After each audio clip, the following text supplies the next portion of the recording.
بسم اللہ الرحمن الرحیم۔ اللہ تبارک و تعالیٰ نے قرآن کریم میں فرمایا ہے کہ تم مجھے ویسا ہی پاؤ گے جیسا میرا گمان کرو گے۔ یہ بات ہم پڑھتے ہیں لیکن سمجھتے نہیں ہیں۔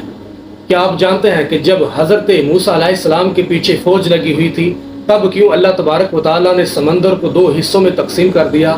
کیا آپ جانتے ہیں کہ جب حضرت ابراہیم علیہ السلام کو آگ میں جانے کا حکم دیا گیا تب کیوں اللہ تبارک و تعالیٰ نے اس آگ کو گلزار کر دیا؟ کیا آپ جانتے ہیں کہ جب حضرت ہاجرہ کو اللہ تبارک و تعالیٰ نے صحرا کے میدان میں بھی آب زمزم عطا کیا؟ کیا آپ جانتے ہیں کہ اللہ تبارک و تعالیٰ نے کیوں حضرت یوسف علیہ السلام کو کنویں میں بھی پالا؟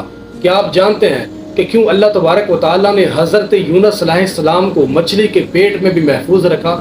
کیا آپ جانتے ہیں کہ کیوں اللہ تبارک و تعالیٰ نے حضرت زکریا علیہ السلام کو عمر کے آخری حصہ میں بھی اولاد سے نوازا؟ ان سب میں ایک چیز مشابہ تھی، یقین کامل۔ وہ اللہ تبارک و تعالیٰ پر یقین کرتے ہوئے آگے بڑھتے رہے، ان میں سے کسی نے بھی ہمت نہیں ہاری، اور دیکھو اللہ تبارک و تعالیٰ نے بھی انہیں مایوس نہیں کیا۔ اور توکل تو یہی ہے کہ راستہ نظر نہ آئے اور تم کہو کہ اللہ راستہ بنانے والا ہے۔ توکل تو یہی ہے کہ راستہ نظر نہ آئے اور تم کہو کہ اللہ تبارک و تعالیٰ راستہ دکھانے والا ہے۔